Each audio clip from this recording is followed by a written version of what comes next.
नमस्कार, मैं हूं आपके साथ साक्षी ममगाई।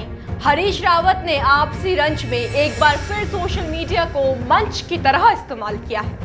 आरोपों को लेकर पूर्व मुख्यमंत्री में ऐसा रोष कि पूछ बैठे मेरा क्या दोष।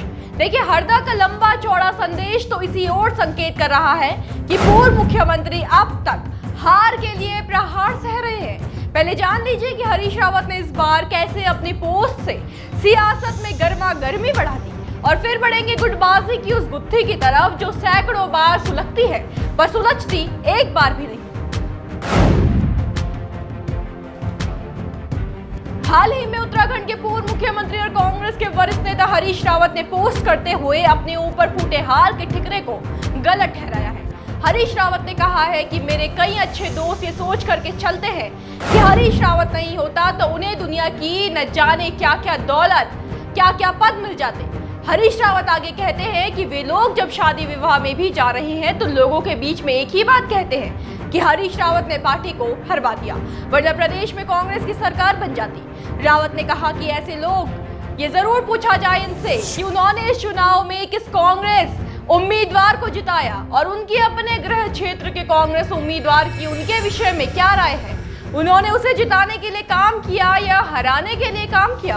रावत ने कहा कि उनके तीनों संसदीय क्षेत्रों में कांग्रेस ने भाजपा को कड़ी टक्कर दी है। जहां चुनाव हारे हैं वहां तुलनात्मक रूप में अच्छी तरह टक्कर देकर हारे हैं। क्या यही स्थिति सारे राज्य भर में है? फिर मुझ पर ही दोषारोपण क्यों? मैं पार्टी के किसी भी फोरम में इस पर बात करने के लिए तत्पर रहूंगा। सीधा सीधा देखा जा सकता है कि हरीश रावत ने गुस्से के गुबार फूट चुके हैं। सवाल यह है कि फूटा किस पर है।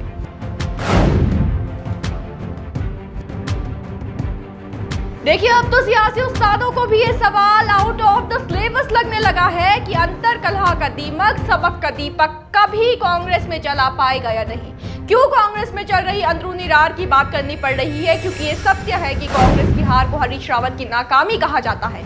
चुनावों में पराजय के बाद से ही, क्योंकि कमान प्रदेश में पार्टी के हरीश रावत संभाल रहे थे, इसलिए उन्हें ही टारगेट किया गया है। पार्टी में एक धड़े की पूर्व मुख्यमंत्री से नाराजगी साफ साफ वो भी कई बार झलकी है। कहने की जरूरत ही नहीं है कि आरोप लगाने में प्रीतम गुट आगे रहा है, इसलिए हरीश रावत का निशाना भी वही बना है। जी हाँ, प्रीतम कैंप। प्रीतम सिंह और उनके समर्थक अक्सर ये राय जाहिर करते रहे हैं कि इस चुनाव में हार के लिए कहीं न कहीं रावत की कार्यशैली ही जिम्मेदार रही है। अब जिन लोगों को धड़ेबाजी की कहानी नहीं मालूम हो वो इसे समझ लें।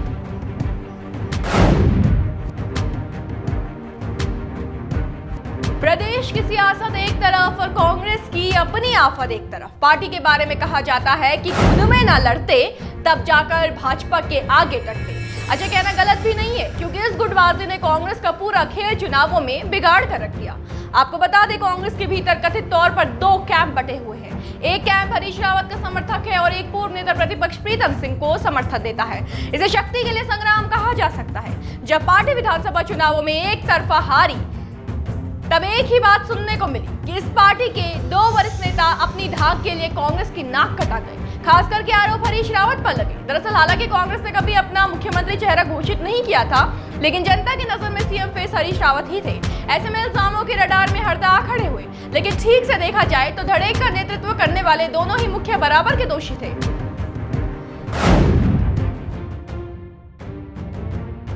विधानसभा चुनावों में करारी शिकस्त, फिर उपचुनाव में भी ध्वस्त। बावजूद इसके रार का बरकरार रहना उत्तराखंड कांग्रेस के उदय पर ये सबसे बड़ा ग्रहण है।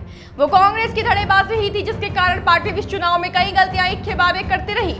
गुटबाजी के चक्कर में कांग्रेस आलाकमान ने सीएम चेहरा घोषित ही नहीं किया, धड़े बटे रहे, कभी प्रचार में साथ नहीं दिखे। टिकट आवंटन में मेरा मेरा की होड़ लगी रही। साथ आकर भाजपा के आरोपों को निराधार साबित नहीं किया गया और तो और अपनी गुटबाजी में विपक्ष को मुद्दा परोसते रहे सो अलग। ऐसे में हार के लिए किसी एक पर निशाना अब भी यही साबित करता है कि ये ऐसी दीमक है जो पार्टी के वर्चस्व को तब तक खोखला करेगी जब तक पतन पूरा न हो जाए। अब हरीश रावत ने हाईकमान से गुहार जरूर लगाई है, खुद को सिद्ध करने का दो टुक मौका है, लेकिन कांग्रेस के राष्ट्रीय नेता पहले ही सुलह के लिए कदम बढ़ा चुके हैं जिसका कोई खास असर दिखा ही नहीं। तो ऐसे में उनकी एंट्री संशय में है।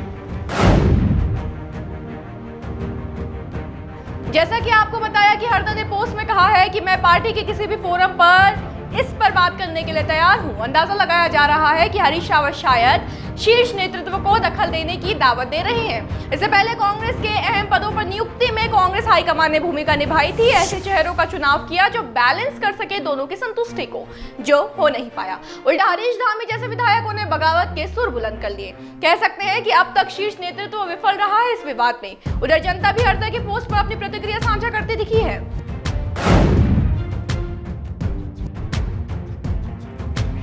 बताएं कि इस बात में कोई शंका नहीं है कि हरीश रावत आज भी प्रदेश में एक लोकप्रिय चेहरा है। हालांकि उनको लेकर अब जनता के ख्याल करवट ले चुके हैं। पूर्व मुख्यमंत्री की पोस्ट पर कुछ ने कहा कि हरीश रावत को अब विश्राम करना चाहिए, कुछ ने कहा कि आगामी चुनावों पर ध्यान केंद्रित करना चाहिए। कुछ तो हरीश रावत को अति महत्वाकांक्षी भी कह गए। ऐसे में मिली जुली प्रतिक्रिया हरदा की धाक को कई दिशाओं में धकेलती है। देखना यह है कि हरीश रावत किस दिशा को चुनेंगे, विवाद को विराम देंगे या आग को अधिक हवा देंगे। जो भी करें लेकिन स्मरण रख कर करें, यहाँ अतीत की गलतियों को दोहराया और वहाँ पार्टी का भविष्य गुमनामी की कगार पर आया। आज के लिए इतना ही, फिर हाजिर होंगे। बस बने रहे देवभूमि इनसाइडर के साथ। आज ही डाउनलोड करें देवभूमि इनसाइडर ऐप।